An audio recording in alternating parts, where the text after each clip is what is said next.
राधे कृष्णा दोस्तों, आप लोगों का स्वागत है रजनी रोहित सिंह यूट्यूब चैनल पे। तो आज मैं मार्गशीर्ष महीने की चतुर्थी व्रत का कथा लेके आई हूँ जो 18 नवंबर को है। तो आज मैं आप लोगों को गणेश जी की कहानी सुनाती हूँ कि चतुर्थी व्रत करने से क्या फल मिलता है। तो आप लोग ये कथा जरूर सुने।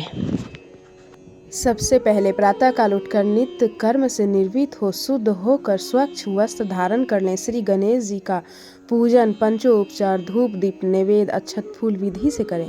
इसके बाद हाथ में जल तथा दुर्वा लेकर मन ही मन श्री गणेश का ध्यान करते हुए व्रत का संकल्प लें। अब कलश में जल भरकर उसमें थोड़ा गंगा जल मिलाएं। कलश में दुर्वा सिक्के साबुत हल्दी रखें। उसके बाद लाल कपड़े से कलश का मुख बांध दें। कलश पर गणेश जी की प्रतिमा स्थापित करें। पूरे दिन श्री गणेश जी का मंत्र का ध्यान करें। संध्या को दोबारा स्नान कर शुद्ध हो जाएं। श्री गणेश जी के सामने सभी पूजन सामग्री के साथ बैठ जाएं। विधि विधान से गणेश जी का पूजन करें। वस्त्र अर्पित करें। नैवेद्य के रूप में 10 लड्डू अर्पित करें। चंद्रमा के उदय होने पर चंद्रमा की पूजा कर अर्घ्य अर्पण करें। उसके बाद गणेश चतुर्थी की कथा सुने।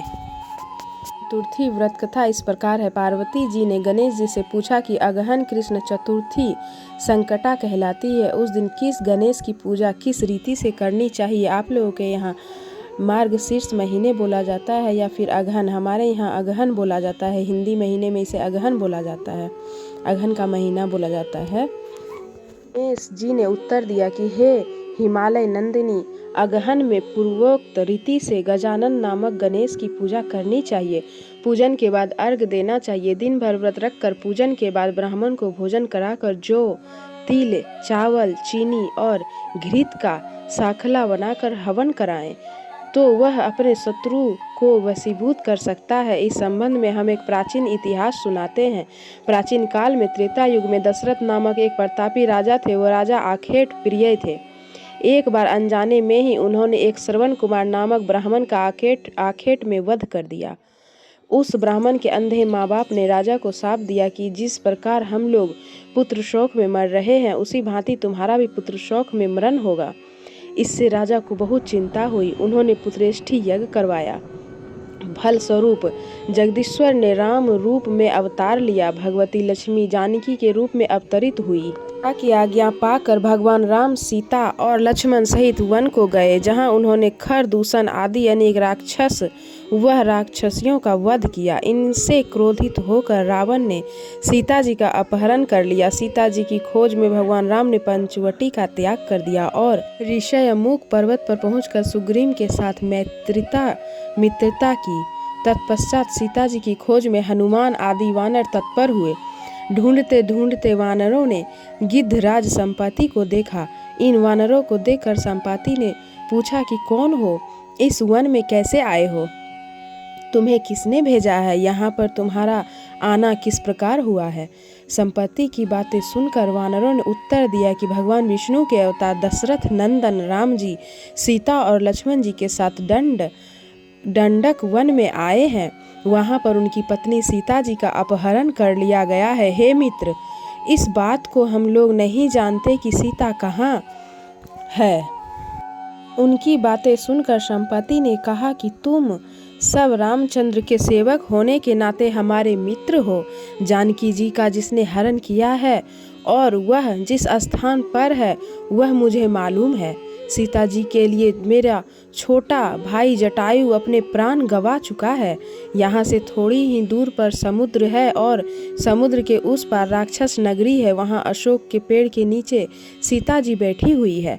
रावण द्वारा अपहरण सीता जी अभी भी मुझे दिखाई दे रही है। मैं आपसे सत्य कह रहा हूँ।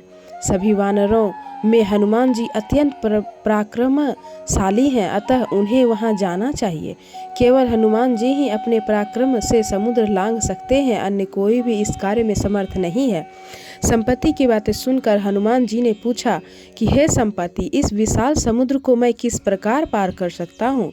जब हमारे सब वानर उस पार जाने में असमर्थ हैं, तो मैं ही अकेला कैसे पार कर सकता हूँ।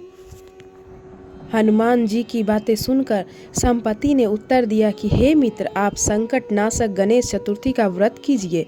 उस इस व्रत के प्रभाव से आप समुद्र को क्षण भर में पार कर लेंगे। संपत्ति के आदेश से संकट चतुर्थी के उत्तम व्रत को हनुमान जी ने किया। हे देवी, इसके प्रभाव से हनुमान जी क्षण भर में समुद्र को लांघ गए। इस लोक में इसके समान सुखदायक कोई दूसरा व्रत नहीं है। श्री कृष्ण जी कहते हैं कि महाराज युधिष्ठिर, आप भी इस व्रत को कीजिए।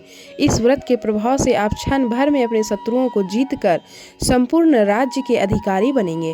भगवान कृष्ण का वचन सुनकर युधिष्ठिर ने गणेश चतुर्थी का व्रत किया। इस व्रत के प्रभाव से वो अपने शत्रुओं को जीतकर राज्य के अधिकारी बन गए।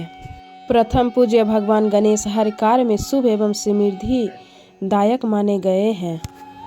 आप लोगों को चतुर्थी व्रत की कथा कैसी लगी? अगर आप लोगों को मेरी वीडियो अच्छी लगती है तो एक लाइक ज़रूर करें और मेरे चैनल पर नए हैं तो मेरे चैनल को सब्सक्राइब ज़रूर करें। विघ्नहर्ता इस चतुर्थी आपके घर रिद्धि सिद्धि शुभ लाभ लेके पधारे और आपके सारे विघ्न को हर ले। श्री गणेशाय नमः। जय श्री कृष्ण।